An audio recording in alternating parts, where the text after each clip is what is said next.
C'est l'heure de l'invité. Je reçois pour vous aujourd'hui Honoré Esso, scénariste, réalisateur et producteur de dessins animés. Avec lui, nous évoquerons la question de l'Afrique à l'écran ou plus précisément les réalités africaines à travers les dessins animés. Merci Monsieur Honoré Esso d'avoir répondu à notre invitation. Merci pour l'invitation. Alors déjà, d'entrée de jeu, est-ce qu'on peut dire aujourd'hui que l'Afrique a ses dessins animés? Oui, dans une certaine mesure, peut-être pas en quantité comme des autres continents, j'entends l'Asie, l'Europe ou l'Amérique, mais on est présent. Et même depuis les années 60, le premier dessin animé africain est un dessin animé nigérien de Mustapha Alassane. Donc on a quand même disons une industrie qui est en construction. En pleine construction et chaque semaine, on en parle, une nouvelle sortie, une nouvelle création de dessins animés. Qu'est-ce qui explique cet engouement pour la production animée ces temps-ci? Il y a un besoin, je dirais depuis toujours, il y a un besoin. Il faut dire que l'une des principales cibles, c'est pas la seule bien évidemment, mais l'une des principales cibles des films d'animation, ce sont les enfants. Et on est une population très jeune en Afrique. Les enfants occupent une place importante dans nos vies, dans nos familles. Donc c'est très logique qu'on pense de plus en plus à eux. Donc il y a une forte demande. Et aussi, en face, il y a de plus en plus on est de plus en plus envahi en griffe par des productions occidentales avec une dizaine de chaînes, avec les satellites et tout, il y a une dizaine de chaînes d'animation où nos enfants sont envahis de ces productions-là. Donc, euh, on se dit qu'il faut aussi que l'Afrique soit présente. Mais justement, nous sommes envahis par ces productions qui viennent de l'international en griffe. Est-ce que ce besoin-là, cette montée en puissance de la production animée en Afrique, elle répond à un besoin d'identité? Est-ce que l'Afrique veut revendiquer son identité à travers les dessins animés, justement? Il y a de ça, peut-être pas de façon aussi concerté que ça. Mais je veux dire, il y a quelque chose là en chacun de nous, parce que ceux qui sont aujourd'hui scénaristes, producteurs, animateurs, diffuseurs dans des chaînes, programmateurs dans des chaînes de télévision africaines ou autres, sont les enfants d'hier. Donc eux ont grandi avec des films d'animation japonais, américains, français et autres.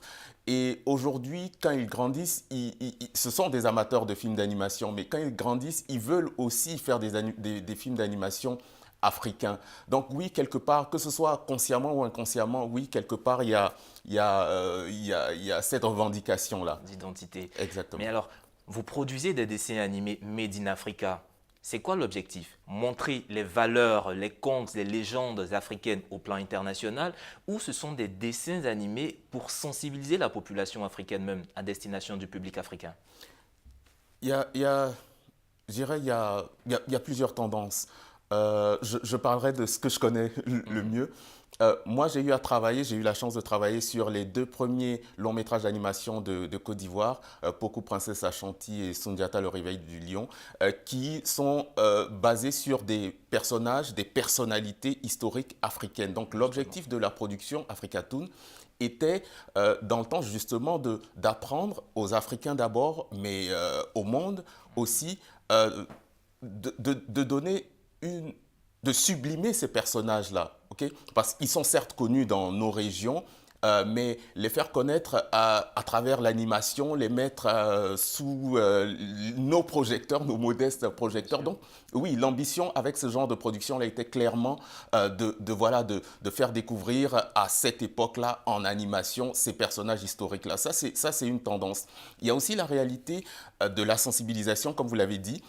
Moi, je suis de plus en plus dans cette posture-là parce que j'ai eu à constater, je suis père aussi, j'ai eu à voir voir ma fille devant certains films d'animation qu'un enfant ne devrait pas regarder. Donc, je me suis dit, il y a quelque chose à faire. Se plaindre dans son salon, c'est une chose, mais agir, c'est encore mieux. Donc, avec mes collègues, on a commencé à se lancer dans la production de films éducatifs. Il le faut aussi.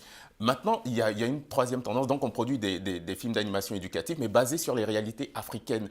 Justement, sur les réalités africaines, est-ce que les bandes, les dessins animés sont vraiment un moyen de communication assez opportun, assez subtil pour retranscrire les réalités africaines, parler de la condition du peuple africain à travers les dessins animés.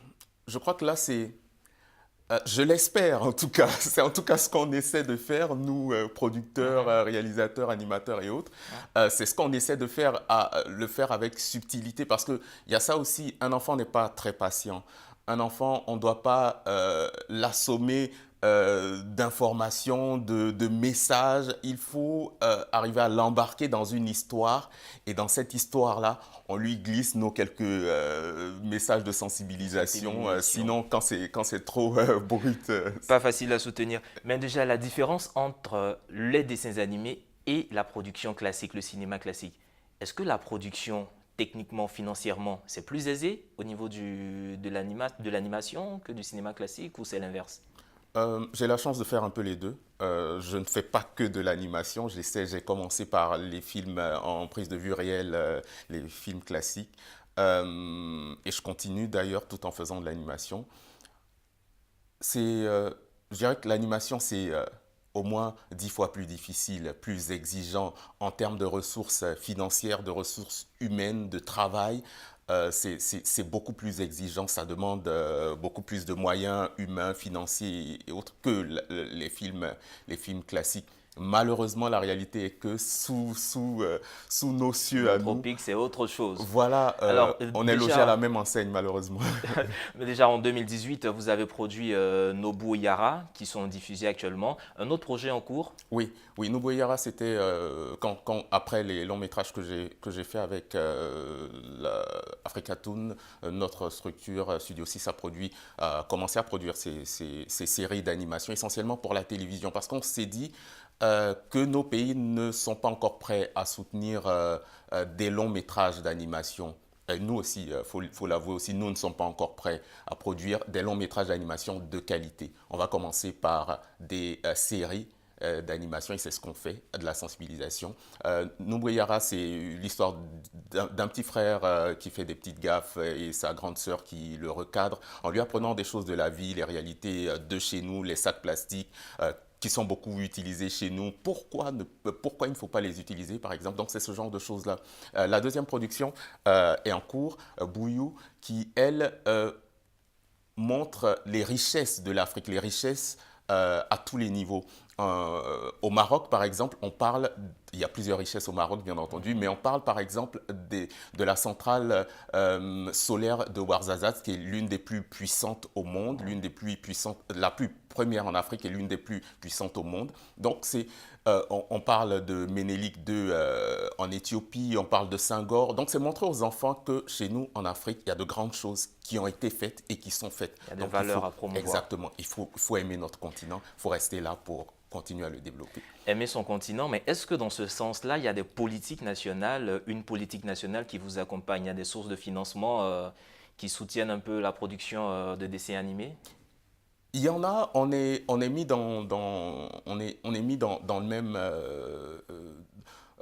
on est avec les autres producteurs de films de prise de vue réelle. Il y a des fonds de soutien à l'animation et à l'audiovisuel. Donc oui, il y en a. Maintenant, nous sommes très nombreux. Il y a des milliers de structures de production, de projets. Donc on ne peut pas être tous financés. Donc on essaie de trouver des moyens ailleurs. Des chaînes de télévision, des fonds de soutien hors du continent. Il y a par contre certains pays qui ont des fonds qui sont beaucoup plus nantis, où il y a beaucoup plus d'argent. Et voilà, les gens. Ou alors, il y a aussi l'option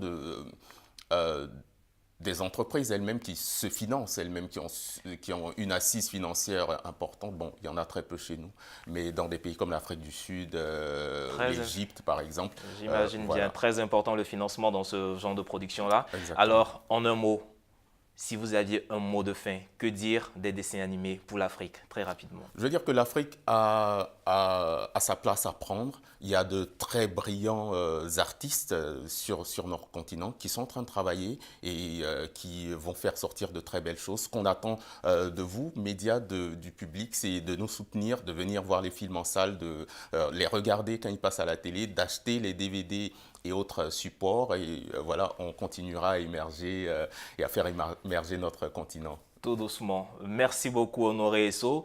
C'était l'invité du jour. Vous le savez, les dessins animés ont tendance à prendre leur place dans notre quotidien maintenant. Donc, l'Afrique, ses réalités, à travers les bandes dessinées, c'était le sujet d'invité de ce jour. Merci et l'information continue sur Medi 1 TV.